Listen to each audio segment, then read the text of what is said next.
Bonjour à tous. On fait comme si on avait,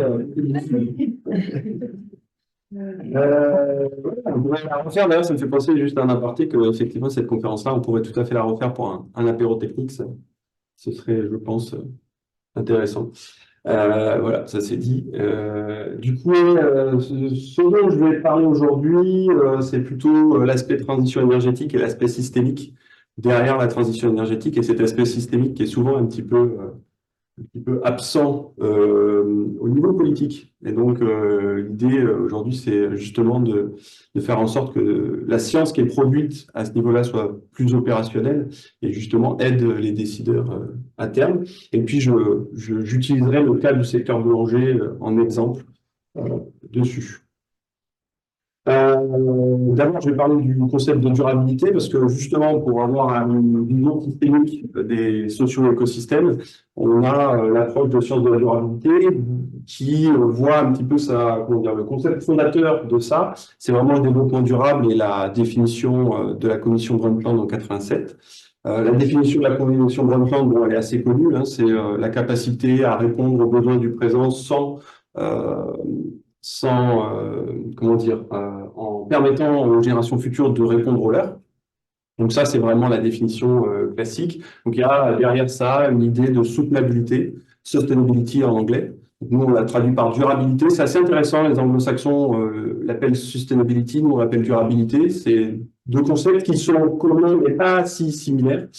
Et puis, il y a donc cette idée de croissance économique et de développement qui soit soutenable et donc durable dans le temps. Et puis, le côté aussi habitabilité de la Terre. Donc, c'est tout ce qui concerne les impacts, en fait, des activités, en particulier anthropiques, donc de l'homme, sur son environnement proche ou lointain. Donc, c'est typiquement une approche multidimensionnelle. Donc, c'est là qu'on va avoir un peu cette idée de systémique, de système dans sa globalité, multidimensionnelle avec le côté social, socio-culturel même, je dirais, le côté économique et le côté environnemental. Et l'idée, hein, c'est toujours de trouver des compromis dans la gestion des activités anthropiques. Et associé à ce concept, on a fur et à mesure des 20, 30, 40 dernières années, une nouvelle science qui s'est mise en place, la science de la durabilité, qui est un petit peu, comment dire, qui n'est pas de la science classique, dans ce sens où la science classique est plutôt une science faite d'observation et d'analyse, là où la science de la durabilité est plutôt dans un aspect orienté solution ou problème driven pour les anglo-saxons. Donc vraiment, on cherche à répondre à un problème enfin, on cherche à répondre à un problème avec nos outils scientifiques. Donc là, typiquement, c'est une science qui est très transdisciplinaire. Donc vraiment, on fait intervenir tous les secteurs et aussi toutes les disciplines scientifiques. Et puis en même temps, vraiment orienté sur les interactions au sein des socio-écosystèmes. Donc nous, on cherche à mieux comprendre pour mieux gérer. D'accord? La durabilité, c'est vraiment un concept qui vient de loin, j'ai envie de dire. Là, je remonte jusqu'aux années 60, mais en réalité, on pourrait remonter beaucoup plus loin que ça. Dans le temps, on a vraiment une prise de conscience principale dans les années 70, au moment du premier choc pétrolier notamment. On a le rapport du Club de Rome dont je vais juste parler après, à cette époque-là, sur les limites à la croissance, donc la croissance infinie dans un monde fini. Donc, c'est un peu le point de départ de cette prise de conscience. Puis derrière, on a toute une littérature et toute une émulation intellectuelle autour de ce concept, avec les grandes dates politiques, à savoir la première CNUC, donc la Convention cadre, donc la signature de la Convention cadre des Nations Unies sur le changement climatique, l'adoption du protocole de... Ah, je peux faire ça.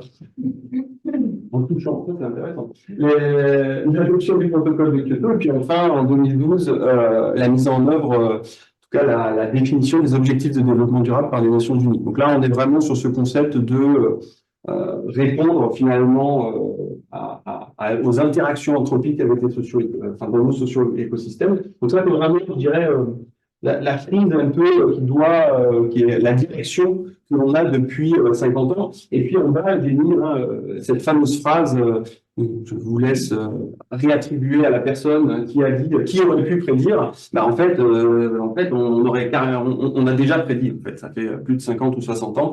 Il n'y a pas que les climatologues, hein, il y a d'autres intellectuels qui ont réfléchi. Donc en fait, on est complètement alerte sur les impacts anthropiques sur notre environnement, enfin de nos activités anthropiques sur l'environnement. Et donc, le rapport du Club de Rome de 72, donc c'est un vrai point de départ et c'est vraiment centralisateur en termes intellectuels, puisque c'est vraiment la première mise en équation, j'ai envie de dire, d'un système complexe, le système Terre, pour justement analyser les limites à la croissance économique, en l'occurrence, dans un monde fini. Et donc, ce rapport, il a mis en exergue que la croissance démographique et la croissance économique étaient les deux principaux drivers, les deux principaux facteurs d'émission, enfin les deux principaux facteurs de croissance, et qui sont aujourd'hui, en 2022, je reviendrai aussi sur le rapport du GIEC, qui sont aussi aujourd'hui, en fait, les deux principaux facteurs d'émission de CO2. Donc, entre 72 et le dernier rapport du GIEC en 2022, bah, finalement, on n'a pas trop changé, je dirais, l'analyse des cours. En fait, on les avait déjà en 72, et puis on les confirme en 2022. À noter que ce rapport, quand il a été rédigé, puis qui mettait en œuvre ce qu'on appelle la dynamique des systèmes, il avait été fortement critiqué, notamment par des économistes. Donc, soit des critiques qui liaient plutôt, comme Carl Keisen, qui liaient plutôt au fait qu'en fait, la technologie croît également de manière exponentielle, et donc si la technologie croît de manière exponentielle, il n'y a pas de problème, parce qu'en fait, on va avoir une croissance économique, certes exponentielle dans un monde fini, mais comme la technologie croît de manière exponentielle, elle va nous permettre de résoudre et de répondre aux problématiques engendrées par la croissance et le développement humain. Donc ça, c'est plutôt la partie croissance exponentielle de la technologie. Et de l'autre côté, on a Bakerman, donc ça c'est un économiste très connu d'Oxford, qui lui considérait plutôt la problématique selon laquelle, en fait, il y avait toujours eu de la croissance. Donc, réellement, hein, c'est assez intéressant de voir ces écrits-là. On a eu 2500 ans de croissance, donc il n'y a pas de raison qu'on n'en ait pas 2500 de plus, en réalité. Et c'est assez étonnant parce que c'est un économiste. Et en fait, ça montre ce que j'aime beaucoup, en fait, dans son texte. Bon, on le prend comme il est. C'est en fait l'incapacité ou la difficulté du cerveau humain à envisager la croissance exponentielle. En fait, on sait très bien, et ça c'est plutôt les neurosciences qui le montrent, on sait très bien visualiser la croissance linéaire, mais la croissance exponentielle, on a beaucoup de mal. Et en fait, les auteurs du rapport du Club de Rome, donc de Linus to Growth, le montrent assez bien. Vous pouvez prendre une expérience très simple, vous prenez une mare, vous l'imaginez, et puis vous prenez un nénuphar, vous posez dans la mare, et en fait, vous avez un nénuphar dans cette mare, et il double de taille tous les jours. Tous les jours, il double de taille. Et en fait, au début, il est tout petit, mais il peut être microscopique. Et puis, il double, et au début, vous dites, ah, c'est bon, je m'en occuperai quand il prendra la moitié de la mare. En fait, le problème, c'est que la moitié de la mare, c'est la veille du jour où la mare est totalement prise par le nénuphar. Et donc ça montre un peu cette incapacité qu'on a à voir qu'en fait, le problème de la croissance exponentielle, c'est qu'en règle générale, on est au bord du mur la veille. Et donc, en fait, c'est trop tard. C'est vraiment trop tard. Et aujourd'hui, donc, on passe un peu à l'époque présente avec donc le dernier rapport du GIEC, notamment sur l'atténuation, et donc vraiment sur cette combinaison durabilité, atténuation du changement climatique. Donc là, le GIEC se concentre énormément sur le changement climatique. Bon, après, je vais partir un peu sur quelque chose de plus global, mais au moins sur le changement climatique. On retrouve finalement les caractéristiques qu'on avait dans le rapport du Club de Rome. C'est-à-dire que le GIEC a des seuils d'alerte qui sont des seuils liés au réchauffement. Donc là, on est pur réchauffement, on est pure émission de gaz à effet de serre, on n'est pas sur les impacts environnementaux, on est purement sur l'impact climatique. Donc on voit le seuil d'alerte, le minimal, c'est le fameux 1,5, donc c'est l'accord de Paris. Donc l'idée de limiter nos émissions de telle sorte qu'on n'augmente pas plus d'un degré 5. Puis ensuite, on a des seuils qui peuvent aller jusqu'à 4 degrés. Et en fonction de ces seuils d'alerte, on a des scénarios. En fait. Et les scénarios, donc typiquement, les seuils d'alerte maximaux, on a croissance accélérée, rivalité régionale. Donc là, on est à la fois en tension et en même temps, on croît au maximum. Et puis, donc c'est typiquement politique actuelle. Et puis, on a des scénarios où on limite nos émissions. Et évidemment, on est sur des scénarios qu'on a appelés littéralement durabilité. Et donc, dans ces scénarios durables, bah, c'est vraiment, en règle générale, au niveau énergétique, c'est un remplacement des énergies fossiles par du renouvelable. Et puis ensuite, un changement de trajectoire, littéralement. C'est-à-dire qu'il faut complètement modifier notre système. Donc, c'est pas atténuer par rapport à un système existant, c'est vraiment, on bifurque. On bifurque, et puis évidemment, la demande énergétique, donc c'est la fameuse sobriété énergétique qui doit vraiment redescendre. Donc là, ça, c'est vraiment pour donner un peu cette idée de mettre en place la durabilité dans la gestion des socio-écosystèmes, et puis la réduction de l'impact anthropique sur nos écosystèmes. Donc là, voilà à peu près pour avoir un petit peu une idée de ce que c'est. Et puis là, maintenant, on va passer vraiment au secteur énergétique. Donc là, quand on parle de transition énergétique, évidemment, on parle de transition, donc de changement de trajectoire du système énergétique. Le système énergétique, c'est assez intéressant parce que moi, je l'appelle un peu un système charnière, c'est-à-dire qu'il articule beaucoup de choses, mais il n'est pas vraiment propre en soi. C'est-à-dire que c'est pas un système qui existe pour lui-même. C'est-à-dire que vous consommez pas de l'énergie pour consommer de l'énergie. En fait, vous consommez de l'énergie pour faire quelque chose, pour alimenter certaines composantes de votre système. Donc, typiquement, le système énergétique, il est très souvent lié, alors on l'appelle le nexus ouest, c'est un gros mot pour dire en gros un nexus eau, agriculture, énergie. C'est finalement les grandes composantes qui sont articulées entre elles. L'énergie, en règle générale, est nécessaire pour pouvoir faire de la production agricole, de l'exploitation agricole, agriculture. Donc ça, c'est nécessaire partout, hein, puisque c'est ce qui nous permet de manger quand même. Et puis, c'est également nécessaire pour anecdote intéressante au niveau de l'énergie et de l'eau. Les gens n'ont pas forcément cette idée-là. À Abidjan, il y a 1 an et demi, quand j'y étais, en fait, il y a eu une très grande tempête, et donc avec beaucoup de précipitations. Donc c'est assez paradoxal, hein, mais beaucoup de précipitations qui ont engendré en fait une coupure du système électrique. Et à partir d'un certain moment, en fait, bah, il n'y avait plus d'eau courante, puisqu'il n'y avait plus d'énergie pour pouvoir pomper, donc il n'y avait plus d'eau courante. On avait trop d'eau en amont des précipitations qui avaient engendré finalement des ruptures d'eau courante au robinet. Donc on voit vraiment que c'est interconnecté. Un nexus, c'est vraiment le côté interconnexion des dimensions. Typiquement, le système énergétique, il est nécessaire pour à la fois avoir donc soit de l'énergie, quand on dit clean high quality energy, c'est vraiment l'électricité, typiquement. Donc c'est de l'énergie propre sur son lieu de consommation. Ça veut dire que c'est propre en production en amont, mais sur son lieu de consommation, c'est que c'est quelque chose de très propre. Et ça a quand même énormément modifié nos environnements, puisqu'il faut s'imaginer qu'à l'époque, les villes, où le système de production était très... donc on avait des lampes à huile, on brûlait du gaz, on brûlait du pétrole, on brûlait du charbon, etc. Donc on avait des environnements plutôt très pollués. Et l'électricité a permis de dépolluer, même si finalement à l'échelle globale on avait un impact environnemental finalement plus grand puisqu'on consommait de plus en plus d'énergie, mais au niveau urbain, au niveau des villes, on avait cet aspect dépollué de la consommation d'énergie. Et c'est très lié donc au développement humain. Sans énergie, sans électricité de manière générale, le développement humain ne croît pas. Et d'ailleurs, dans le dernier rapport du GIEC, c'est très net. Plus vous consommez d'énergie, plus vous êtes haut sur l'indice de développement humain. Donc en gros, l'énergie vous permet d'alimenter le système de santé, le système d'éducation et de manière plus classique, la croissance économique. Donc ça, c'est plutôt la partie positive en fait du système énergétique, ce en quoi il nous permet en fait de vivre, de nous développer. La partie évidemment, le pendant négatif, c'est évidemment l'exploitation des ressources énergétiques a un impact négatif, voire très négatif sur notre environnement, à la fois via la gestion des ressources et l'exploitation de ces ressources. Donc ça, c'est un impact environnemental direct. Ça peut être des impacts locaux, par exemple de pollution, de réduction de la biodiversité, etc. Donc c'est lié à beaucoup de choses. Et puis aussi, vous avez évidemment l'impact qui est plus connu, qui est le taux des émissions en fait, de gaz à effet de serre dans l'atmosphère, qui évidemment impacte le niveau de réchauffement climatique. Donc en fait, il articule beaucoup de choses et évidemment, si on souhaite maintenir cette partie-là, ça ne peut pas se faire sans évidemment repenser la partie bio, c'est-à-dire minimiser les impacts. Dans ce cadre-là, le secteur énergétique, en fait, aujourd'hui, c'est vraiment le plus large contributeur de gaz à effet de serre, donc vraiment c'est celui qui a le plus gros impact sur le changement climatique.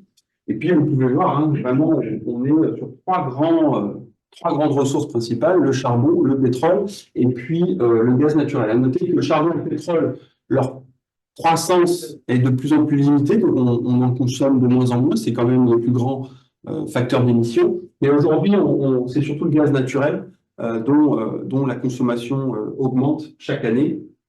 On voit de plus de 12%.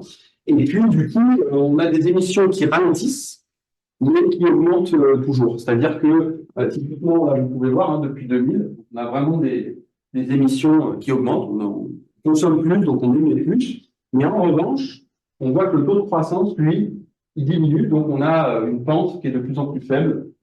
Et typiquement, hein, les facteurs, c'est la croissance économique, la croissance démographique, c'est logique. Hein. Croissance économique, ça veut dire que chaque personne consomme de plus en plus d'énergie, et la croissance démographique dit on a de plus en plus de personnes. Donc, si vous multipliez les deux, forcément, vous avez votre taux d'émission. Par contre, l'intensité énergétique, qui est en fait la capacité à consommer moins pour la même chose. Donc, en fait, on consomme moins d'énergie, mais on a le même service à la fin. Donc celle-ci, elle descend, elle diminue, donc forcément, c'est pour ça qu'on a des émissions qui ralentissent. La transition énergétique, dans tout ça, si on parle du secteur énergétique, quelle transition? Alors la transition, les origines, c'est un peu les mêmes, c'est juste dans la foulée du développement durable. On a l'adoption du protocole de Kyoto qui dit très explicitement, en fait, on doit modifier, en particulier les pays industrialisés, nos sources de production d'énergie et les remplacer autant que faire se peut par des sources renouvelables, donc des sources peu émettrices et bas carbone.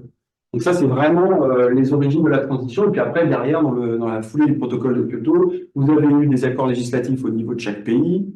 Je pense à la loi sur la transition énergétique de 2015 en France, par exemple. Vous avez eu Rio+20 en 2012, d'où sont sortis les objectifs de développement durable. Vous avez eu évidemment l'accord de Paris en 2015, etc., etc. Et puis l'ensemble des COP qui ont lieu chaque année. Donc ça, c'est vraiment aux origines et les fondements, hein, c'est vraiment une production d'énergie bas carbone ou décarbonée, autant que faire se peut, pour limiter les émissions. Et puis une diminution de la demande d'énergie, donc ça c'est plutôt le côté efficacité et sobriété. Et les objectifs, bon, ils sont simples, hein, c'est vers l'atténuation des changements climatiques. Donc on réduit les émissions, ça permet de réduire les changements. Puis ensuite, forcément, l'atténuation des impacts du système sur l'environnement. Moins on exploite de ressources, on limite notre exploitation des ressources pour produire de l'énergie, moins on a d'impact sur notre environnement direct. À noter que les scénarios d'atténuation, je vais arriver à l'énergie solaire, ne vous inquiétez pas, je fais des circonvolutions, mais elles ont un sens. Les scénarios d'atténuation proposés par le GIEC, c'est assez intéressant, et justement, je pense à la boulangerie solaire parce que ça va rentrer en résonance. Et qu'en fait, le GIEC, donc qui n'est pas un scientifique, hein, le GIEC, c'est juste un groupement d'experts qui reprend la littérature et qui regarde un petit peu tout ce qui se fait dans la littérature scientifique. Et donc, dans la littérature scientifique, on voit en fait, pour découvrir et atténuer les changements climatiques, en fait, quasiment toute la littérature appelle à l'électrification de nos besoins. Donc, en fait, tout ce qu'on fait, on l'électrifie. Et ça, à mon sens, c'est plutôt une erreur. Bon, parce que on va le voir, c'est que l'électrification, en fait, elle a deux pendants et que si on a une vision systémique, on se rend compte que l'électrification, c'est pas forcément la résolution de tous les problèmes. Et dans ces scénarios d'atténuation qui sont plutôt l'électrification, on a vraiment décarboné la production. Ça, c'est le premier point, le plus important. On passe à la bioénergie, on passe au solaire, à l'éolien, on capte et on stocke le carbone de manière directe ou indirecte, ou de manière surtout technologique ou non, parce qu'on peut le faire, hein, c'est-à-dire on peut vraiment avoir des systèmes de captation qui sont artificiels, qui sont pas, ce que je veux dire, c'est que ce ne sont pas des arbres qu'on plante pour augmenter les puits de carbone. Puis le nucléaire est en bonne place aussi, puisque ça permet de produire beaucoup de manière très peu carbonée. Il y a d'autres problématiques, mais en tout cas, c'est plutôt bas carbone. Donc ça, c'est vraiment les recommandations, on va dire, de la littérature scientifique. En tout cas, ce que le GIEC retrouve dans la littérature. Ensuite, on a tout ce qui est carburant bas carbone. On transforme le carburant actuel. dans les carburants qui sont peu carbonés. Donc, typiquement, l'hydrogène et l'électricité, donc les voitures à hydrogène ou les voitures électriques. Ensuite, on a la réduction de la demande, qui arrive. Ça, c'est vraiment, là, c'est vraiment par ordre d'importance qui sont donnés dans le dernier rapport du GIEC. Ensuite, on a la réduction de la demande en énergie. Alors, moi, personnellement, la réduction de la demande en énergie, je le mettrais là. Donc voilà, c'est effectivement, mais en tout cas, c'est comme ça que la littérature le pense. Puis ensuite, on a compensé les émissions résiduelles. Donc là, c'est plutôt le côté augmenter la capacité des puits de carbone. Donc, typiquement, là, j'ai mis une image assez parlante qui est en fait revégétaliser ou augmenter en fait les surfaces de captation naturelles, typiquement forêt et autres. Donc ça, c'est vraiment les scénarios du GIEC. Alors, si on réfléchit, donc dans les titres, vous avez vu, il y avait les enjeux systémiques de la transition énergétique. Parce que le problème, c'est que si on ne prend pas de recul, en fait, on pourrait se dire, oui, c'est vrai, on va électrifier, par exemple, nos moyens de locomotion. Donc demain, on aura la voiture électrique. Et effectivement, il y aura des avantages à la voiture électrique. Par exemple, typiquement, au niveau urbain, on aura un impact positif sur la santé, puisque le niveau de pollution sera plus bas, donc typiquement, on aura un impact plutôt positif, on aura un air plus propre. Donc ça, c'est un impact positif de la voiture électrique. Seulement, là, c'est ce que je veux dire, c'est qu'est-ce qui se passe si on a un futur rempli de voitures électriques? Il se passera exactement la même chose qu'un futur rempli de voitures thermiques, à ceci près de la pollution locale, c'est qu'en fait, vous voyez, on aura un petit problème de capacité d'aménagement de l'espace par rapport au nombre de voitures, par rapport aux infrastructures disponibles et au nombre de voitures qu'on souhaitera faire circuler sur ces infrastructures. Et le problème, si on prend le recul, on dit, donc il va falloir artificialiser. Donc là, c'est la fameuse problématique de l'autoroute là qui rejoint Toulouse-Carcassonne. En fait, il va falloir artificialiser. Mais comment on fait si on est sur du zéro artificialisation nette ou si on n'y est pas, on artificialise, on va avoir un autre problème. On artificialise les terres. Ce qui se passe, c'est qu'on les perméabilise. Donc, en cas d'événements climatiques extrêmes, ce qui est quand même plus probable, puisque le problème du réchauffement climatique, c'est que les événements climatiques extrêmes sont de plus en plus nombreux et de plus en plus intenses. Donc, on risque vraiment d'avoir notamment des systèmes dépressionnaires plus importants, plus agressifs, et potentiellement des inondations de plus en plus aggravées. Parce qu'on aura artificialisé les terres, parce qu'il fallait pouvoir accueillir tout autant de voitures. Donc ça, c'est la vision de notre vie. Effectivement, on atténue les émissions de gaz à effet de serre, c'est très bien, au niveau local, voire au niveau global pour le réchauffement climatique. En revanche, sur d'autres dimensions, en fait, on n'a pas résolu le problème, on n'a fait que le déplacer, en fait. Et c'est toujours la même problématique. Donc là, typiquement, une approche systémique, ce serait plutôt d'envisager la mobilité différemment. C'est la mobilité qu'il faut repenser pour le moyen de locomotion. En fait, on remonte au fur et à mesure. C'est une vraie photo, ça? Enfin, oui, c'est un vrai. Et je ne saurais pas dire. Si c'est pas. Je ne sais pas. J'aurais pensé que c'était un montage, mais je le trouvais assez parlant. Donc, c'est possible. Donc là, c'était plutôt pour les voitures. Et puis, celui-là, je voulais le placer quelque part. Parce que, en fait, c'est assez intéressant parce que c'est tout le paradoxe. Si on n'avait que des barrages hydroélectriques, alors en Afrique de l'Ouest, typiquement, on est vraiment aujourd'hui sur des stratégies à l'échelle nationale de construction de grands ouvrages hydroélectriques. Donc en fait, les pays d'Afrique de l'Ouest cherchent à produire leur électricité via des barrages hydroélectriques. Le problème, alors ici c'est Itaipu. Itaipu, c'est le plus grand barrage hydroélectrique du monde. Il est situé à la frontière entre le Paraguay, le Brésil et l'Argentine. Donc c'est un ouvrage un peu particulier puisqu'il est à la fois sur le Paraguay, il produit de l'énergie pour le Paraguay et pour le Brésil, donc il est binational. Construit dans les années 80, donc ce barrage, il est énorme. Et quand je vous dis qu'il est énorme, c'est que d'ici jusqu'à ici, vous avez 10 km. D'accord? Donc là, si vous avez une voiture, c'est tout petit. Et en fait, c'est très bien, hein, en termes de production d'énergie, ça alimente São Paulo, c'est très efficace, ça alimente le Paraguay dans sa totalité, c'est-à-dire que tous les besoins énergétiques du Paraguay sont satisfaits par ce barrage. Le problème de ce barrage, il est autre en fait. Le barrage, il a posé des problèmes au niveau de la biodiversité, puisqu'il a fallu évidemment créer des déviations, voire ne pas créer de déviation du tout. On a eu un déplacement, parce qu'en fait, le bassin de rétention, c'est 3800 km². Et en fait, on avait des populations guaranis qui vivaient ici, qui ont été déplacées de force. Donc en fait, on a tout un tas de problématiques qui sont venues s'ajouter à côté, et qui sont toujours existantes. Et on est en présence de quelque chose qu'on considère comme une énergie renouvelable, ce qui est plutôt le cas. Mais ça ne veut pas dire que, au niveau de l'impact, on a un impact nul. On a un impact nul certainement au niveau global, et encore, certains scientifiques montrent que, par exemple, des fois, on a des blocages de bois tropicaux, notamment dans les milieux tropicaux. En fait, il arrive qu'on ait des bois flottants qui viennent s'accumuler sur les portions de barrage et qui émettent du méthane. En fait, par des agrégations, émettent du méthane. Et donc, on peut avoir localement des phénomènes d'émissions de gaz à effet de serre. Bon. Si on enlève ça, la problématique, c'est que même si on réduit nos émissions, on a d'autres problématiques. Et en Afrique de l'Ouest, la problématique est encore pire, puisqu'en Afrique de l'Ouest, on a des fleuves qui traversent plusieurs pays. Donc, je vous laisse imaginer si un pays exploite le fleuve en amont et qu'en aval, le pays d'à côté se retrouve potentiellement sans ressources en eau. Donc là, on est complètement dans la possibilité de conflits qui seraient créés via ce genre de problématique. Donc, on est sur des dommages collatéraux qu'on n'avait pas forcément envisagé. C'est-à-dire qu'au moment où l'Italie est construit, c'est pas cette question-là qui se posait. La question, c'était il faut répondre aux besoins énergétiques du pays. Voilà, donc ça, c'est vraiment le côté systémique où on est sur le système en entier en disant ah, ok, donc là, j'ai amélioré, mais là, je suis là. Donc en fait, j'ai amélioré ici, mais ici, c'est pas trop ça. C'est toujours trouver un compromis. Et donc, du coup, la question de la transition énergétique, elle est assez intéressante parce qu'en fait, on n'est jamais vu.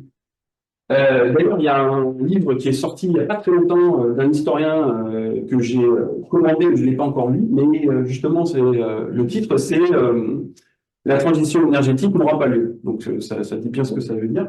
En fait, en guise de transition énergétique, depuis le milieu du 19e siècle, en fait, c'est une histoire additive de l'énergie. C'est-à-dire qu'on n'a jamais changé. En fait, chaque énergie qu'on a découverte, c'est-à-dire qu'au début, on était sur de la biomasse, évidemment, hein. Ça, c'est vraiment depuis l'Antiquité, voire avant. On brûlait du bois pour se chauffer, pour s'éclairer, etc. Le charbon, ça, c'est la révolution industrielle. Puis ensuite, le pétrole, ça, c'est encore la révolution industrielle. Puis le gaz. Puis le nucléaire, ça, c'est plus tard, etc. Plus les énergies renouvelables. Mais en fait, on se rend compte, en fait, on n'a jamais changé de trajectoire. En réalité, chaque énergie est venue s'ajouter. Donc là, vous avez la consommation d'énergie primaire. Donc là, on est ici, et on était ici il y a 200 ans. Donc tout ça pour dire qu'en fait, on n'a jamais vraiment changé, c'est-à-dire que les renouvelables sont venus s'ajouter à nos différentes strates. Et du coup, plutôt qu'une transition énergétique, moi, j'aurais plutôt tendance, mais je ne suis pas le seul, hein, nombreux, à parler de transition socio-économique, socio-technique, pardon. Socio-technique, c'est-à-dire en fait à l'interface entre la société et la technologie que l'on utilise pour pouvoir, par exemple, exploiter l'énergie. Et dans ce sens, en fait, l'exemple présent des boulangers est assez intéressant. En 2000, ça c'était 2023, hein, c'est ça, janvier 2023, on a eu une grève et des manifestations des boulangers, des artisans boulangers à Paris qui ont un peu été occultées par notamment la réforme des retraites. On en a parlé sur un moment très très bref. Et en fait, le problème, c'est que l'année dernière, les prix de l'électricité, enfin pas que l'année dernière, d'ailleurs, c'est à partir de 2022, les prix de l'électricité, et en France notamment, se sont envolés. Du coup, on a des boulangers qui ont vu leur facture doubler, voire tripler, parce qu'en fait, le four est. Comment dire, le four est l'élément central de la boulangerie, et donc la consommation d'électricité est très importante. Donc, si jamais si jamais l'électricité voit son prix augmenter très fortement, c'est très difficile. Et donc, du coup, ils sont descendus dans les rues et ils ont manifesté par rapport à ça. Et d'ailleurs, c'est très intéressant parce que moi, j'ai rencontré des gens qui se sont posé la question, notamment, de passer, par exemple, à la boulangerie électrique, mais solaire, photovoltaïque, par exemple, qui commençaient vraiment à se poser la question de manière concrète parce qu'en fait, ils se rendaient compte que leur facture était telle qu'ils ne pouvaient plus subvenir et ne pouvaient plus vivre de leur activité. Donc ça, c'était la situation en janvier 2022 et 2023, pardon. Et du coup, quand on réfléchit à la boulangerie, à l'aspect boulangerie, on dit, OK, donc on a une boulangerie classique La chaleur, c'est 50% de la consommation d'une boulangerie. Donc, en fait, si on y réfléchit un tout petit peu, si on réfléchit un peu différemment, ce qu'il nous faut, c'est de la chaleur. Pas de l'électricité en réalité, c'est de la chaleur. Il nous faut de la chaleur. Donc, en fait, l'idée, c'est, si on réfléchit en société technologie, c'est quelle technologie, en fait, nous permet de capter cette énergie et donc, finalement, comment on fait pour amener l'activité boulanger, voilà, l'activité boulangère, à une technologie qui soit vraiment différente. Et aussi, forcément, au-delà de ça, c'est l'aspect production, mais l'aspect consommation. C'est comment on fait pour ensuite, une fois qu'on a cette potentielle production différente, comment on fait pour adapter les habitudes alimentaires à potentiellement une nouvelle temporalité, je vais en discuter, hein, mais quelque chose de différent.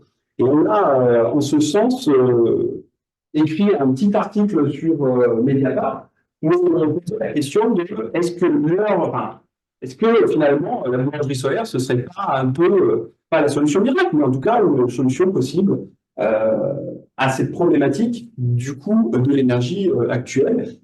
Dans le résumé que je faisais un peu, hein, c'est vrai que les politiques, on a vraiment une réponse court-termiste qui est vraiment une réponse liée à on va vous subventionner.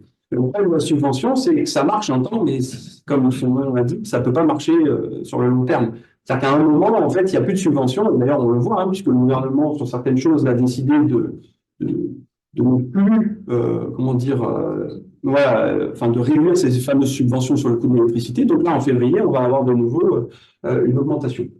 Donc finalement, une solution qui soit de plus long terme, c'est complètement de passer à autre chose. C'est un peu radical, mais en tout cas, ça vaut, je dirais, le jeu de la chandelle. Ça vaut le coup de y penser.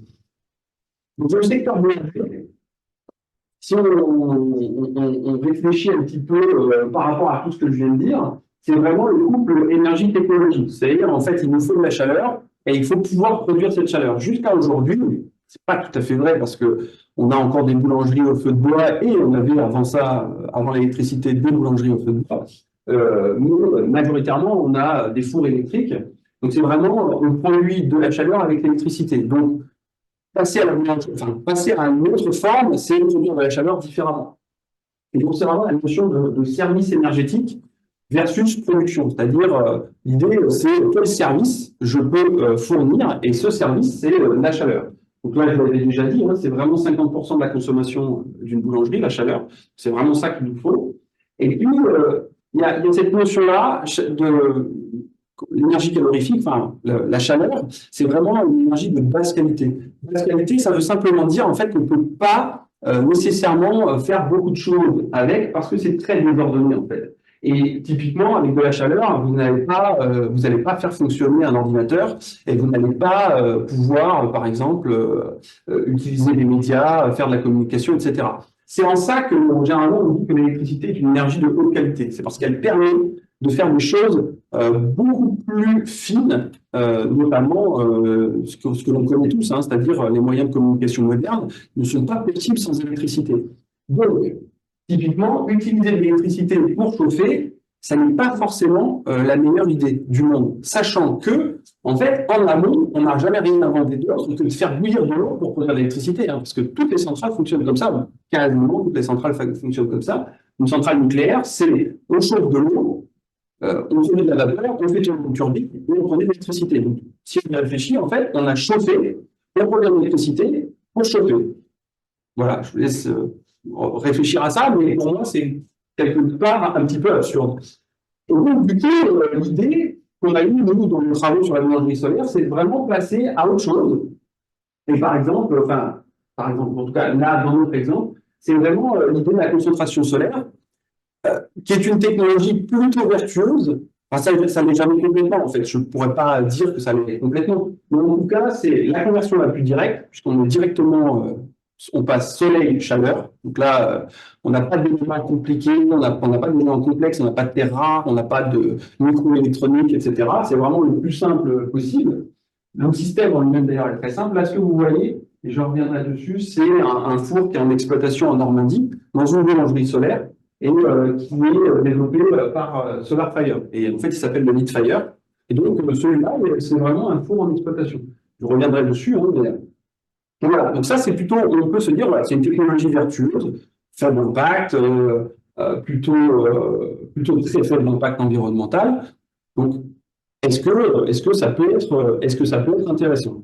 Mais du coup, la question, une fois qu'on a ça, si on a notre nouvelle technologie, on passe donc de l'électrique à la boulangerie solaire. Bon, jusque-là, d'accord, le système existe, ça fonctionne, aucun souci. Comment on fait, en fait? C'est-à-dire que le truc, c'est que la boulangerie électrique, elle produit du pain, elle produit un certain type de pain, elle le produit à un moment donné, à une certaine temporalité. Comment je le fais, en fait, pour réordonner ça? C'est-à-dire que ce système-là ne va pas forcément avoir les mêmes implications, c'est ce que je dis, socio-culturelles, que l'autre. Et c'est assez intéressant parce que en juillet, notamment, anecdote là-dessus, j'étais à une conférence sur, alors ça s'appelle Console Food, donc c'est vraiment avec le soleil, parce que c'est portugais, espagnol, donc c'est vraiment avec le soleil, donc c'est processus alimentaire, enfin process alimentaire via le soleil. Donc c'est une conférence principalement sur la cuisson solaire de tout type. Ça peut être électrique, photovoltaïque ou concentration.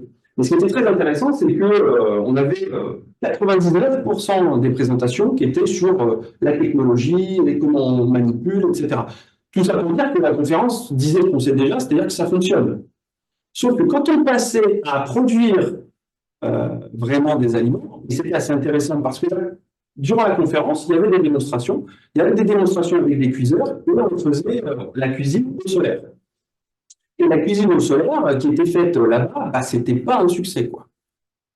Donc, ça, là, directement, on était en face du problème. On avait un système qui fonctionne, il n'y a aucun problème, mais on cuisait les aliments, on faisait la cuisine, et d'un coup, il y avait quelque chose qui, et la majorité des chercheurs là-bas ne se posaient pas la question de on va produire de la nourriture. Bah, non, non, on s'intéresse qu'au système. Attendez, le système, il va falloir l'intégrer dans un environnement, dans une société, comment ce système va interagir avec les gens, est-ce que les gens vont vouloir s'en servir, est-ce que les gens vont aimer les produits qui sont fabriqués, cuits via ces systèmes, etc., etc. Et donc là, on était vraiment en phase de gap. Nous, clairement, on avait d'un côté la science, ok, on s'intéresse au système, de l'autre côté, bah, toutes ces implications, et ok, une passerelle. Et du coup, bah, c'est toujours la même question, hein, c'est les fameuses transitions sociotechniques. Là, je dis que quand le soleil rencontre les gens, c'est vraiment, bah, voilà, en fait, une boulangerie solaire, il va y avoir des boulangers, des consommateurs, potentiellement tout un tas d'acteurs autour de ça. Et en fait, bah, c'est pas dit que même si la technologie fonctionne, bah, que quelque part, cette technologie vertueuse nous donne réellement à l'échelle ne serait-ce que locale, alors je ne parle même pas de l'échelle régionale, mais quelque chose qui s'articule correctement. Du coup, forcément, la question, c'est il faut adapter l'activité du boulanger, parce que la boulangerie solaire, elle est complètement différente. D'une part, parce qu'elle dépend vraiment du potentiel disponible, et ça, c'est pas toujours le cas, c'est-à-dire on n'a pas du soleil en permanence, et en particulier au niveau de la variabilité de l'intermittence, c'est-à-dire que vous ne pouvez pas produire du pain à 6 heures du matin l'hiver, non, ça, faut oublier, c'est pas possible. Donc, clairement, on ne le fait pas. Par contre, on a d'autres possibilités. Le pain au levain est un pain de longue conservation. Moi, j'achète du pain au levain sur mon marché, je le conserve 10 jours. Pas 7 jours, 10 jours, ça m'arrive. Donc, c'est un pain qui est possiblement très intéressant dans le cadre de la boulangerie solaire. Je cuis mon pain à 15 heures, 16 heures, à l'heure que je veux. J'ai les commandes, je le livre, et les gens le consomment. Mais évidemment, vous n'allez pas faire vos croissants à 4 heures du matin et les vendre le matin à 7 heures ou 8 heures. Ça, c'est pas possible. Donc forcément, l'activité du boulanger, elle va changer. Et de la même façon, les pratiques. Parce que le régime des habitudes alimentaires des populations, voilà. La question du pain au levain. Bon, peut-être qu'il y a des gens qui ne vont pas apprécier, ou qui n'ont pas envie d'acheter du pain au levain, qui n'ont pas envie de manger ce pain-là, qui ont envie de leur viennoiserie, etc., etc. Donc là aussi, il faut transformer, mais ça ne veut pas dire transformer tout. Ça peut vouloir dire aussi implémenter, j'ai envie de dire. C'est-à-dire la boulangerie solaire comme complément, mais pas forcément comme technologie unique. Et de la même façon, l'organisation temporelle de l'artisan, c'est ce dont je parlais. L'artisan ne va pas faire son pain à 4 heures du matin, comme on peut le voir aujourd'hui. J'en parlerai juste après, mais la boulangerie solaire qui existe en Normandie, le boulanger, il a, enfin, comment dire, son schéma de production est très spécifique. Il produit un jour donné, l'après-midi, c'est plus du tout le schéma qu'on peut retrouver dans nos boulangeries, les boulangeries du coin de nos. Donc ça dépend vraiment, en fait, oui, c'est vraiment ça. C'est la technologie, elle est ce qu'elle est. Et elle peut être totalement réadaptée, modifiée, c'est ça aussi, hein, c'est pas fixe. Et en même temps, elle va vraiment interagir avec la société. Donc, vraiment, à l'interface entre les deux, et ça demande en fait de penser ces interactions-là. Du coup, voilà, si j'ai ma technologie qui est vertueuse, ok, bon, à l'échelle locale, ça peut fonctionner, hein, j'ai un boulanger, ok, je produis mon pain. Et comment on fait pour passer plutôt à l'échelle du territoire, c'est-à-dire du micro vers le macro. À l'échelle du territoire, comment on fait pour avoir une économie, même à l'échelle de, là j'ai mis la France, mais on peut imaginer une région, un département, un district, enfin, c'est pas du tout, comment dire, l'idée, c'est pas forcément, le territoire peut être plus petit évidemment, mais comment on fait pour envisager finalement une filière basée sur cette technologie-là. Et donc, forcément, bah, on va avoir un certain nombre de facteurs socio-techniques hein, dont j'ai déjà commencé à parler avec le potentiel disponible, comment j'utilise la technologie, etc. Donc, du coup, vraiment, je parle de technologie vertueuse et comment je fais pour être durable à l'échelle du territoire. C'est deux choses différentes.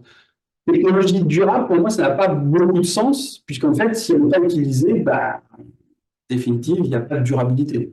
Alors que vertueux, c'est plutôt vrai, et passer à la durabilité à l'échelle du territoire, c'est encore un autre problème. Et dans ce sens, nous, notre approche purement scientifique pour le coup, c'est vraiment de poser la question, donc là vous avez la Réunion, c'est un exemple, hein. Nous on s'est posé la question du potentiel de la filière à l'échelle du territoire. Donc là c'est sur le cas de la Réunion. Et en fait, nous on s'est posé la question de l'adéquation entre je produis du pain solaire et je consomme du pain solaire. Quels sont les attributs du pain solaire et quels sont les attributs finalement des consommateurs. Et donc c'est vraiment faire l'adéquation, ou en tout cas faire se rencontrer. Donc la production, donc là c'est plutôt ben voilà, techniquement quel est mon potentiel solaire, à quel moment je peux produire, etc. Et puis de l'autre côté, on a tout ce qui est aspect, hein, donc en bleu c'est vraiment les aspects société, et puis en rouge c'est vraiment les aspects techniques. Et donc, en bleu, vous avez les besoins de la population. Donc, quels sont les besoins de consommation en pain, quelles sont les habitudes alimentaires, etc. La distribution spatiale des gens, évidemment, hein, puisque où est-ce qu'ils sont, pour pouvoir savoir où est-ce que j'ai besoin d'installer, où est-ce que je peux installer une boulangerie. Et puis, la notion de mobilité aussi, c'est-à-dire que la notion de mobilité, c'est est-ce que la boulangerie, elle est à 200 mètres de chez vous, ou est-ce qu'elle est à 500 mètres, ou est-ce qu'elle est à 1,5 km? Et ça, c'est autant de scénarios possibles aussi. Parce qu'en fait, on peut imaginer des scénarios où la mobilité est plutôt douce, donc plutôt à pied, en vélo, et là forcément, la distance de la boulangerie par rapport aux populations, elle est forcément très faible. Donc en fait, on va consommer là où est la boulangerie. Donc ça aussi, on peut aussi envisager d'autres hypothèses, typiquement une boulangerie qui se déplace. Parce qu'en fait, le cuiseur là, que j'ai montré avant, c'est un cuiseur qui se monte sur des remontes, donc c'est aussi des cuiseurs déplaçables. Donc là, par rapport à une boulangerie classique, c'est imbattable. Hein, à ce niveau-là, vous pouvez déplacer la boulangerie pour pouvoir produire de manière saisonnière, par exemple. Et donc, du coup, on a vraiment développé des indicateurs en ce sens. Donc ça, c'est pour la partie scientifique. Donc on a développé des indicateurs d'accessibilité. Est-ce que le pain solaire est accessible ou pas aux gens ou non? De viabilité, est-ce que finalement l'activité économique elle est viable ou pas, ou est-ce qu'elle va l'être? Et puis de rentabilité, c'est-à-dire aussi le côté vraiment c'est la capacité à vendre le pain produit, parce que ça on peut être viable, c'est bon, on peut dire oui, ma boulangerie va produire tant de pain, oui c'est viable, c'est plutôt ça va, si je produis 10 tonnes à l'année, ça va, ça marche. Mais si je ne peux pas le vendre, ça ne fonctionne pas. Donc ça, c'est ce qu'on a fait côté scientifique. Et après, en fait, il y a la réunion sciences-société, qui est plutôt l'aspect sciences participatives. Et j'ai quasiment terminé. Et j'aime beaucoup l'exemple, en fait, de nos locaux, qui est l'école de la boulangerie solaire installée en Normandie. Et donc ça, c'est Arnaud Créteau, qui est donc le premier boulanger solaire d'Europe, de France et d'Europe. Et lui, il est installé depuis 2018. Il a son activité économique est viable. Donc il produit une fois par semaine, toujours le même jour. Quand il y a du soleil, il produit avec le soleil. Quand il n'y en a pas, il produit au feu de bois. Donc il est sur un modèle hybride.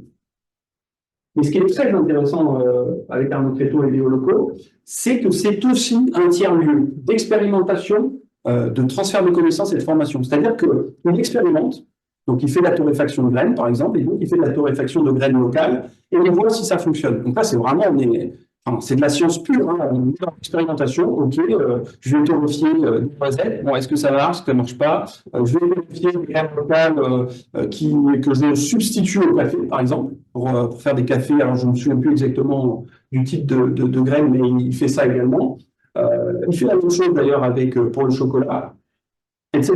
Donc, il y a vraiment un côté expérimentation. Et dans le même temps, il y a des boulangers qui viennent faire des formations avec lui.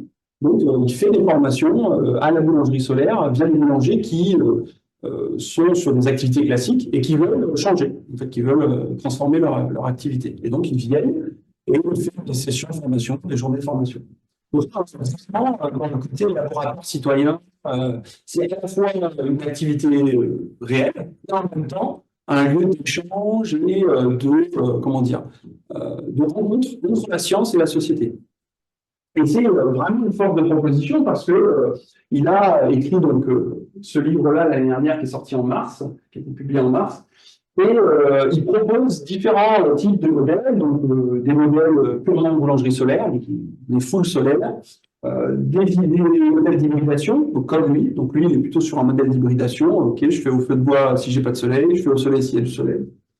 L'exploitation saisonnière, celle-là, je l'aime beaucoup, c'est-à-dire qu'en fait, on suit les régions touristiques, c'est-à-dire que typiquement, la Côte d'Azur, la région montpelliéraine, on a beaucoup de monde sur, je sais pas, de juin à septembre, on va dire, et ce sont des régions très ensoleillées. Donc, c'est des régions qui peuvent potentiellement être très adaptées à produire du pain, mais seulement sur les 4 mois. Donc, on vient, on produit, on complémente les boulangeries classiques, on vend, et puis une fois que les touristes refluent, bah, nous, l'activité est plus en stand-by. Enfin, c'est des idées comme ça, tout simplement l'utilisation du solaire de manière auxiliaire, c'est-à-dire on vient juste complémenter une boulangerie qui existe déjà, puis on fait du solaire quand on peut le faire, donc on réduit notre consommation d'électricité via une utilisation solaire de temps en temps. Du coup, en conclusion de tout ça, c'était un peu dense et c'est bien finalement qu'il n'y ait pas 40 personnes. C'est un test aussi pour moi. En conclusion, les enjeux systémiques de la transition énergétique, c'est vraiment ça. La transition, pour qu'il y ait une transition, il faut vraiment appréhender, je dirais, le couple énergie, technologie, société. C'est-à-dire qu'il y a l'énergie, ok, il faut de la chaleur. Quelle technologie j'utilise pour produire de la chaleur? Et via qui, en fait? C'est-à-dire que le pain que je produis et comment je le produis, bah, est-ce que la société, comment déjà les habitudes actuelles peuvent s'acclimater à ce type de production et comment elles peuvent aussi se transformer au fur et à mesure. Et c'est en ça, hein, la technologie de la boulangerie solaire, ça a fait l'organisation de la filière totale. En fait, c'est pas qu'une technologie, c'est pas juste de dire on va produire au solaire. Non, on va produire au solaire et ça va avoir un impact sur l'ensemble de la filière. Donc, elle ne fournit pas le même service. Et si avec une vision socio-technique, c'est vrai qu'on peut penser ça en temps de production versus énergie. C'est-à-dire que si vous êtes dans une boulangerie électrique, vous ne vous posez pas la question du temps de production. Vous pouvez produire quand vous voulez. Produire à 2 heures du matin, 4 heures du matin, tous les boulangers d'ailleurs s'articulent comme ça. Alors que dans le cas de la boulangerie solaire, forcément, le temps de production, ça devient une ressource. Parce que le temps de production, il est plus limité, plus limitant. Donc forcément, il faut savoir quel temps de production on prend pour pouvoir faire le pain. De la même façon, ça c'est plutôt côté production, technologie, et puis du côté société, c'est vraiment une transformation des modes de consommation. De telle sorte que ça coïncide aussi avec l'activité du boulanger. Là aussi, moi je ne parle pas d'adaptabilité. L'idée, ce n'est pas de forcer les gens à consommer du pain de la boulangerie solaire. Non, c'est de transformer potentiellement ce qui peut l'être. Et c'est aussi en articulant la société et la population avec ces technologies-là, c'est-à-dire qu'elles participent à leur conception, elles participent à leur utilisation, C'est aussi là qu'en fait, on peut potentiellement arriver à modifier nous-mêmes nos propres habitudes. Et c'est en ça, donc là, c'est vrai que je mets typiquement côté sociétal, le pain de bonne conservation, donc le pain au levain. Et là, on l'aime beaucoup parce qu'en fait, ça veut dire que le pain, c'est le système de stockage. C'est plus une batterie, c'est le pain, puisque c'est ça en fait. Hein, si vous cuisez du pain, le pain est un stockage d'énergie en réalité. Il a stocké l'énergie solaire à un moment et vous le gardez sur 10 jours. C'est mieux qu'une batterie, vous pouvez le manger. Bon, par contre, vous ne pouvez pas alimenter votre vélo avec, hein, ça c'est sûr. Enfin, si, remarquez, presque, en vélo musculaire, il n'y a aucun problème.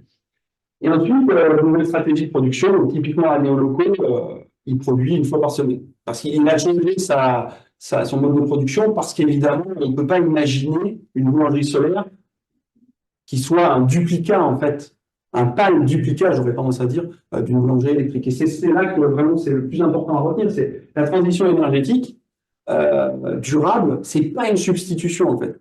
Trop souvent, on a l'impression, ok, on va remplacer notre système de production par des panneaux photovoltaïques, des éoliennes, et tout sera, comment dire, parfait dans le meilleur des mondes. Mais en fait, non. En fait, on aura le même problème. C'est-à-dire que si on ne réduit pas nos consommations, si on ne modifie pas nos habitudes, en fait, du coup, on aura des champs entiers d'éoliennes et c'est pas sûr que ce soit très agréable non plus entre une centrale nucléaire qui présente des risques ou des champs entiers d'éoliennes. Enfin, vraiment, c'est plus intéressant probablement de limiter d'abord et de modifier, de transformer nos habitudes, puis ensuite, du coup, d'avoir la technologie adaptée à ces habitudes-là, des technologies plutôt vertueuses, locales, plutôt que de tout substituer, où en fait, on aura en définitive rien changé. Et c'est vraiment l'approche participative, pour terminer, où la science et société sont indissociables. C'est-à-dire que si on veut une opérationnalisation de la recherche, il faut forcément communiquer au sein de tiers-lieux, c'est vraiment ce qu'il y a de mieux. On peut appeler laboratoire citoyen, living lab, mais même des choses qui sont purement citoyennes, comme les Fab Labs par exemple, c'est des zones d'échange et d'émulation. Et donc, typiquement, si on met des scientifiques et des citoyens au même endroit autour de différentes technologies, on va avoir de l'émulation. On va avoir des utilisateurs qui vont dire: ah, mais non, là, ça ne me va pas, je préférerais comme ça, ou ah, bah non, en fait, finalement, moi, je suis plus sur ça. Bref, on crée vraiment de l'émulation. Et on fait de la co-construction, ça, c'est le terme IRD dans toute sa splendeur, c'est-à-dire, en fait, on construit tous ensemble. Il y a pas, c'est pas vertical, c'est pas le scientifique qui arrive en disant: bon, ben voilà, on a une technologie utilisée là. Non, en fait, tout le monde réfléchit à son utilisation en même temps. Bon, voilà, un exemple, en fait, on a un projet en cours qu'on a soumis, qui est un peu sur cette idée-là de développement de tiers-lieux, où on a une tech en l'occurrence, et où on regroupe des gens pour, à l'échelle du territoire, voir en fait si on peut créer une filière et voir comment les gens interagissent avec elle. Voilà. Et je pense que c'est terminé. J'ai été très très long. C'est bon. Merci Très beaucoup. intéressant. Ouais. Merci. Ça me fait penser à un truc, parce que enfin, en tout cas ma génération, on a grandi avec l'idée qu'évidemment des fruits et des légumes ont une saisonnalité, on l'entend très bien, on comprend, on l'apprend à l'école. Par contre, tout le reste, globalement, on consomme, et puis on consomme en illimité. On peine à imaginer effectivement que parfois en plein hiver, c'est compliqué de produire certains aliments, entre autres. Et en fait, le milieu du chocolat commence et là c'est plus peut-être aussi un côté marketing, à expliquer que c'est plutôt en hiver qu'on va manger certains produits de sa marque, et que l'été sera carrément sorti des rayons, justement pour des raisons aussi énergétiques. Et il y a une plateforme, c'est l'Amazona, je crois, en ligne, qui propose du beurre de cacao. Non, pardon, c'est du beurre de karité, je comprends. Un beurre de karité, donc là on est sur des cosmétiques, qui vont vous le dire, en fait, c'est marqué très clairement, c'est non, pas en plein été. Si je te l'envoie par la poste, ça va fondre. Donc en fait, ce beurre de karité, tu ne l'auras que une certaine partie de l'année. Et en fait, doucement, je pense qu'on va tous vers ça, d'une façon plus ou moins rapide, forcément. Mais même l'industrie, j'ai l'impression, commence quand même à apporter ses arguments, au moins d'un point de vue marketing, ou plus pratique, je ne me rends pas compte. Mais, Après, il y a des contraintes, il y a clairement des contraintes Les contraintes font que, en fait, les contraintes, elles ont tendance à alimenter la créativité et l'émulation de manière générale. À nos locaux, typiquement, il a cette contrainte de je ne vais pas tolérer du café importé. Donc, lui, c'est pas possible. Et c'est pareil pour le cacao. Donc, en fait, il trouve des substituts et il crée de nouveaux produits.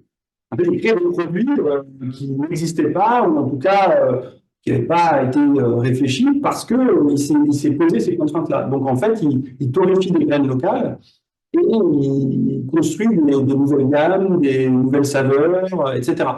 Donc, clairement, hein, dépendamment de la contrainte qu'on s'impose, Ton foie gras végétal, ton foie gras végétarien. Ouais. Finalement, c'est. Oui, tu te dis, eh ben non, je vais pas faire, je peux pas manger du foie gras qui est bien, machin, mais j'aimerais bien avoir un truc quand même qui s'en rapproche un peu et tu crées un nouveau truc. On cherche tous des alternatives quand on comprend, parce qu'il faut déjà le comprendre que ce qu'on fait consomme beaucoup trop en fait. Parce que faut déjà ah oui, oui, oui, c'est ça. En fait, c'est la question le systémique, c'est un peu un mot barbare, mais en fait, c'est juste de dire il faut prendre du recul pour avoir une idée de si je fais quelque chose, voir où est l'impact en fait. C'est-à-dire, il n'y a jamais d'impact nul. C'est-à-dire que si j'ai une voiture électrique, où est le biais en fait? Où est le biais? Le biais existe. Après, on peut aussi en avoir conscience et dire ok. Minimum de déplacement. Enfin, quelqu'un qui vraiment ne peut pas se passer de la voiture, par exemple, la voiture électrique est un bon compromis. Mais en réalité, si on réfléchit à la mobilité de manière plus générale, en fait, on se rend compte qu'il y a beaucoup de gens, ils ont juste pas besoin de voiture. Donc, en fait, remplacer une voiture thermique par une voiture électrique n'a pas beaucoup de sens si votre mobilité est très limitée. Donc, c'est toujours voilà, c'est la question des impacts négatifs et positifs qui se compensent et voir en fait le meilleur compromis, quoi. Et pour le réchauffement climatique, on est là-dessus, hein. C'est-à-dire que le réchauffement climatique souvent prend le devant de la scène et on en oublie certaines autres dimensions qui sont tout aussi importantes en fait. C'est-à-dire qu'à un moment, ok, on va atténuer le réchauffement climatique, mais si on le fait au détriment d'autres et de dommages collatéraux, en fait, la question, elle se pose. C'est-à-dire que c'est ce que je disais pour, par exemple, l'artificialisation des terres, c'est une réalité. Donc, c'est un impact environnemental. évident que chaque action avec une complexité, aller chercher à comprendre qu'est-ce que ça amène en effet néfaste, par exemple, à chaque fois. C'est le cerveau. C'est ça. Mais c'est pour ça que la sobriété est encore la meilleure réponse, parce qu'effectivement, au moins, bah, tu diminues le besoin, tu diminues la consommation, tu diminues l'impact nécessairement. Enfin, Oui, c'est sûr. qu'est-ce que ça C'est sûr, c'est sûr. Ben, C'est pas si- et en plus, enfin, c'est pas si compliqué, mais personne n'a envie d'entendre ça. C'est pour ça qu'on n'en parle pas. Oui, parce que les gens, ils Ça veulent plaît leur croissant ça plaît. à 7h du mat, quoi. Et puis que les gens veulent aussi vendre Et beaucoup, qu'on continue à oui, acheter et de manière des industrielle et de manière et des globale. baskets et Ouais. machin.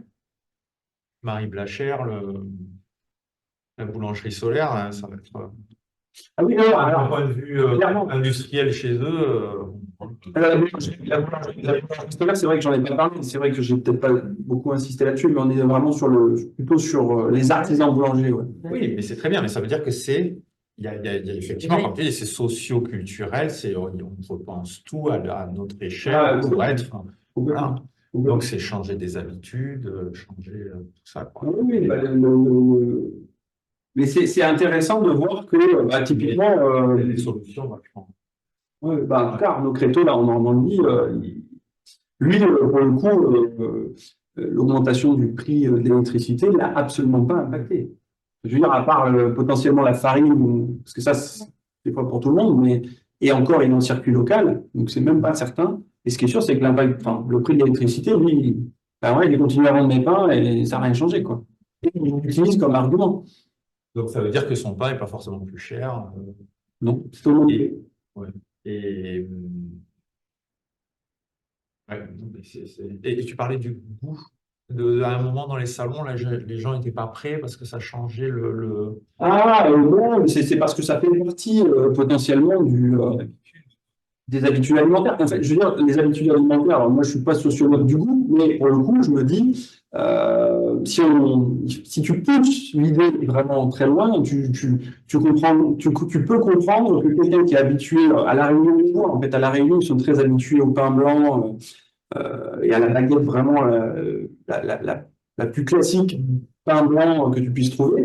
Je ne sais pas dans quelle mesure, si tu amènes du pain au levain, un gros pain au levain très dense, bah, donc clairement, enfin, il va y avoir un temps d'adaptation. C'est ça que je veux dire. C'est forcément. Et on est toujours dans ces, oui, c'est ça, dans ces histoires d'habitudes, quelles qu'elles soient. C'est-à-dire que la sobriété, c'est ça. La question de la viande et du régime végétarien, parce que tu lis les articles scientifiques, c'est très net. La meilleure, le meilleur moyen de réduire aujourd'hui le réchauffement climatique, c'est de ne plus manger de viande. C'est vraiment le truc le plus facile. C'est facile, mais en fait, c'est très compliqué. Enfin, pour beaucoup, c'est très compliqué. Donc, on est sur, c'est ça, c'est vraiment socio-culturel, mais ça demande aussi une construction. Ça peut pas être imposé, ça peut pas être non plus vertical de dire, bon, voilà, on a ça à utiliser. Non, en fait, nous, là, dans le projet qu'on a, c'est vraiment, la low-tech, là, c'est de la compression thermique. C'est une presse thermique qui, à partir des résidus agricoles ou d'industrie alimentaire, donc typiquement les cosses de café ou les déchets des exploitations agricoles, on peut faire la compression de ces déchets et produire du matériau et des objets. Pour l'instant, on n'a aucune idée, on sait qu'on peut le faire, on a la technologie, on sait qu'on peut le faire, mais par contre, on n'a aucune idée de est-ce que localement une économie circulaire peut se mettre en route autour de ça? C'est-à-dire, est-ce qu'il y a des artisans qui sont prêts à travailler ce matériau-là, qui sera totalement différent? Est-ce qu'il y a des gens qui seront prêts à acheter ces objets, les exploitants agricoles, est-ce qu'ils seront prêts à acheter des objets qui sont conçus dans un matériau différent?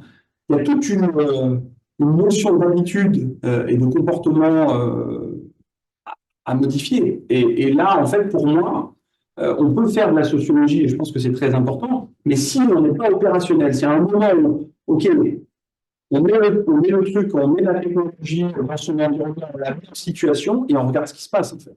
Moi, c'est comme ça que je vois la chose, c'est on la met en situation, on fait graviter pour tous les acteurs qui sont de près ou de loin, en ont besoin, ou veulent en avoir une utilisation, et on regarde. Et on fait des retours. On fait des retours, OK, qu'est-ce qui ne fonctionne pas? Parce que c'est ça, en fait. Qu'est-ce qui ne fonctionne pas? OK, ça. Bon, comment on peut. Clairement. Et sur la boulangerie, là, alors, du coup, les résultats, c'est encourageant ou ça a fait des petits, l'initiative? Ça commence parce qu'en fait, on a eu très récemment. Alors, où est-ce qu'on était? On était à Clermont-Ferrand en juin.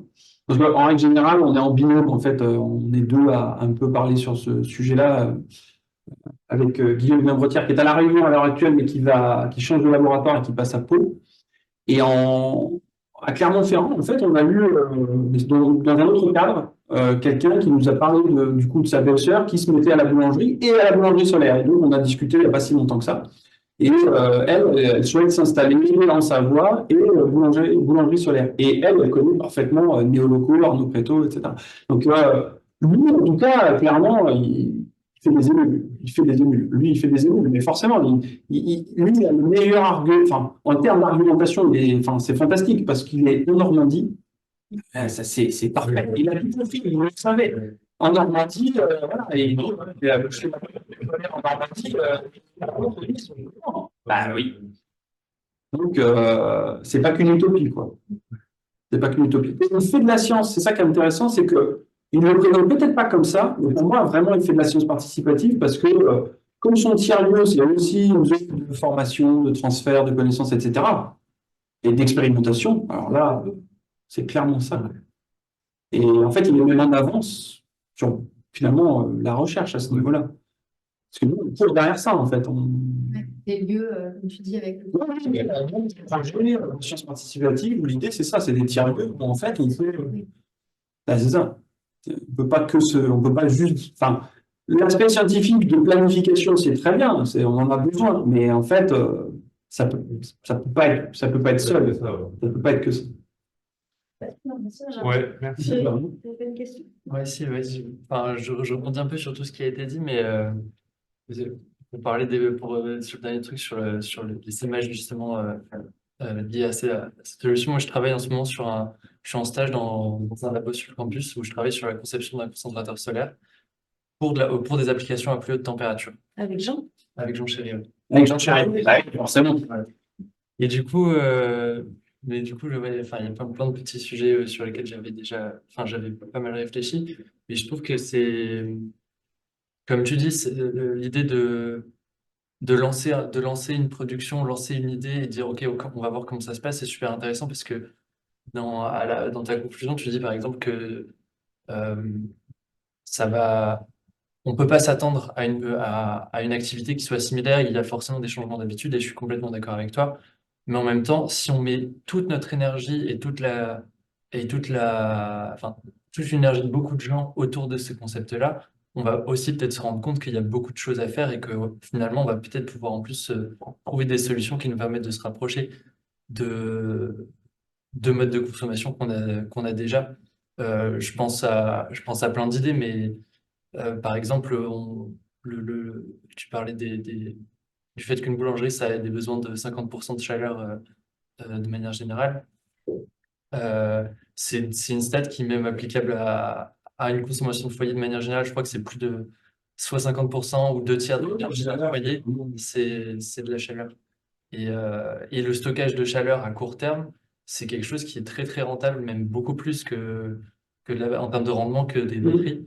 Et donc on pourrait tout à fait envisager des applications où la chaleur est stockée. Ouais. Alors, à la conférence en juillet où j'étais, il y en a qui travaillent sur ça. Ils travaillent sur de la boulangerie solaire où ils ont des systèmes de stockage de chaleur à court terme, en règle générale, qui permettraient de... Ah oui, on peut tout à fait imaginer... Après, c'est toujours pareil, tu vois, ta technologie, elle se complexifie. Bien sûr, bien sûr. Là, c'est vraiment un truc le plus simple. Donc, tu as un système qui est comme ça, mais rien n'empêche d'imaginer, et c'est, je pense, le plus intéressant, c'est d'imaginer une société où tu as beaucoup de déclinaisons de systèmes différents, parce qu'à un moment, tu as raison, on ne pourra peut-être pas modifier non plus nos habitudes de consommation jusqu'à X, quoi. Et on aura forcément un seuil limite où on peut potentiellement, de manière plus ponctuelle, utiliser des technologies. Et c'est exactement l'idée, quand je parle de la voiture électrique, je pense qu'il y a des technologies qui sont très adaptées de manière ponctuelle, c'est-à-dire, en fait, limiter ces technologies à des niches, c'est-à-dire qu'elles peuvent être utilisées, mais en faire le mantra, ça me semble pas la bonne idée, c'est-à-dire que c'est très intéressant d'avoir une voiture électrique dans certains cas, parce que je pense que des gens qui vivent en covoiturage, etc., ne serait-ce que en termes de santé, de pollution urbaine, c'est vraiment intéressant. Mais par contre, faire que tout le monde ait ça, je ne suis pas sûr qu'on aura finalement réglé le problème parce qu'on l'aura déplacé. Et une fois que tout le monde aura sa voiture électrique, on se dira, attendez, on n'a toujours pas réglé le problème de la mobilité, quoi. Et il nous faut plus d'énergie pour alimenter ces voitures. Donc, c'est vraiment. On ne pourrait pas tous rouler, avoir l'équivalent du parc en électrique. Enfin, Ça passe pas. on aura le même problème qu'actuellement, c'est-à-dire qu'on sera tous dans la bouche, quoi. Non, je crois qu'on ne peut même pas produire l'électricité qui serait nécessaire. C'est possible. Au parc, à l'équivalent, le parc équivalent en électrique, ça va. C'est possible parce qu'effectivement, il va falloir construire 3 centrales nucléaires de plus. Et c'était effectivement une de mes questions par rapport aux infos que tu donnes quand tu dis quid du futur rempli de voitures électriques, tu parles effectivement d'artificialisation des sols et de tous les problèmes que ça peut appliquer. Mais est-ce que t'as trouvé des données qui parlent de ça, précisément du fait de passer en tout électrique, la pollution que ça générerait d'extraire tout ce lithium, de l'impact des batteries, le minage, Je pense qu'il y a voilà, des études qui sont faites sur tout ce qui est impact batterie, ça c'est sûr. Impact batterie, je pense qu'il y a des études d'impact. Sur l'artificialisation des terres, je ne pourrais pas te dire, je ne sais pas. Mais bon, il y en a certainement. Hein. Vous avez tu sais, le nombre d'années au bout duquel ta voiture, elle commence à être rentable en termes environnementaux. Et selon l'endroit où est-ce qu'elle est produite, donc selon la source de ton énergie électrique, est-ce que c'est du charbon ou est-ce que c'est du nucléaire? Si ta voiture, elle est produite en France, je crois qu'il te fallait 100 000 kilomètres pour qu'elle commence à avoir un impact, à être intéressante au niveau environnemental par rapport à tout son coût de fabrication. Et si elle était produite en Chine ou en Allemagne, c'était plus que 100 000 km. 100 000, c'est déjà beaucoup, en fait, c'est énorme. Et je me demande si c'était pas genre 200 000 km. Donc en vrai, potentiellement, elle était jamais intéressante au niveau environnemental. Tu vois, si tu la revends au bout de 200 000 km ou 100 000, comme en font finalement beaucoup de gens, Ouais. ben en fait, elle est jamais intéressante, ta voiture.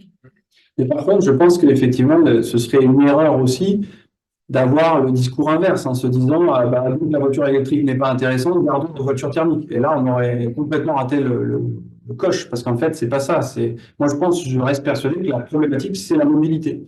Comment on se déplace, à quelle vitesse on se déplace, et l'aménagement du territoire en fonction. C'est-à-dire comment on fait finalement pour qu'une mobilité douce soit possible pour la majorité, pas tout le monde, mais pour une grande majorité.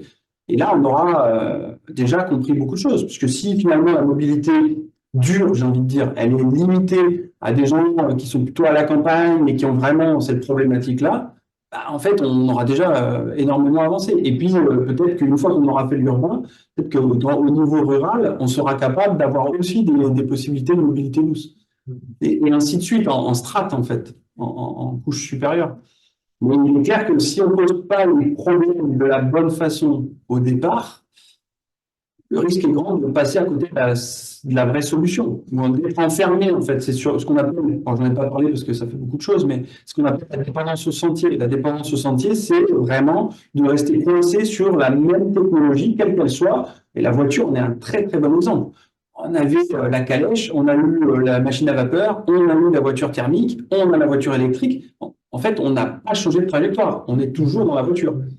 Oui, Ok. et puis changer de méthode de transport complètement, ça implique, enfin, on a toutes les routes, donc tout est fait. Exactement, tout a été fait. Clairement, aux États-Unis, c'était ça, dans les années 50-60. Toutes les villes ont été développées pour la voiture. Donc, on avait des zones d'activité commerciale à l'extérieur des villes, avec de très grands parkings. Et la France a pris exactement le même pli. Donc, en fait, aujourd'hui, moi, ça m'arrive, je suis allé en vélo une fois à Trifontaine, j'ai cru que j'allais mourir. Je me suis demandé ce que j'avais là. Mais par contre, je suis arrivé devant le magasin, je me souviens, au supermarché, et il y avait effectivement un parking à vélo. Donc, je me suis dit, ah, ils attendent quand même qu'il y ait des vélos. Il y avait 3 places. Mais je me suis dit, bon, je ne sais pas les vélos. Mais par contre, je me suis dit, qu'est-ce que je fais là? Une voiture, c'était pas. C'était pas censé, c'était pas fait pour ça, quoi. C'était clairement Ouais. pour ça. Et le vélo, tu rentreras pas dans des gros hangars comme ça, c'est fait pour charger un maximum, quoi. Donc, Ouais. le vélo, c'est un petit peu peut-être, Ouais, de toute façon, c'est ça. C'est vrai que il y a eu ce développement en périphérie, et c'est vrai que du coup, la contrainte, elle est là. Donc, du coup, tu essayes de changer ta mobilité, mais ta mobilité, tu changes ton vecteur de mobilité dans un système qui n'est pas adapté à ce vecteur-là. Donc, en fait, c'est aussi ça qui fait qu'il y a beaucoup de gens qui ne passent pas au vélo. En fait, beaucoup de gens ne passent pas au vélo, non pas parce qu'ils n'ont pas envie, mais parce que le système n'est pas fait pour le vélo. Alors que ces mêmes personnes-là iraient aux Pays-Bas, à Amsterdam, je suis à peu près certain que 90% passeraient sur le vélo. Parce qu'en fait, il y aurait que des vélos autour. Alors, je pense qu'il y a vraiment, en fait, à Montpellier, d'être très dans des trafics automobiles, ça rend la chose plus compliquée. Et on voit que quand on commence à améliorer les choses, bah, il y a de plus en plus d'utilisateurs, enfin, nécessairement. C'est ça, exactement. Ça marche hyper bien. Il y a une subvention pour les vélos électriques, là, du coup, tout le monde y va. Enfin, il y a toujours, oui, on sent qu'en fait, la possibilité de changement est là, mais il faut effectivement un déclencheur qui permette au plus grand nombre, finalement, de dire, OK, oui, là, ça devient intéressant. On va vous retenir plus. Merci. Merci beaucoup.